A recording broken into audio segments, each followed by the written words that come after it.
The president of Maryam Abacha American University of Niger, MAAUN Nigeria, Professor Adamu Abubakar Gwarzo, has commiserated with the Kano deputy gubernatorial candidate of the new Nigeria's People's Party Nnpp, Comrade Aminu Abdulsalam Gwarzo, over the death of his mother, Hajia Rabi.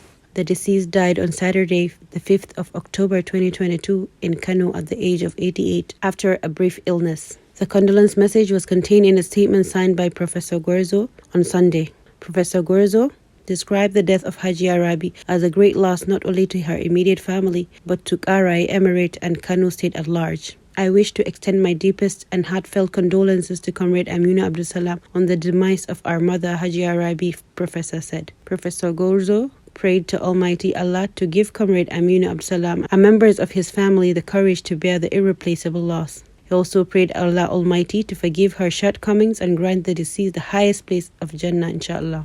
The deceased, who left behind 2 sons and 35 grandchildren, had since been buried in accordance with the Islamic rites in Kano. May her gentle soul rest in perfect peace. Amen.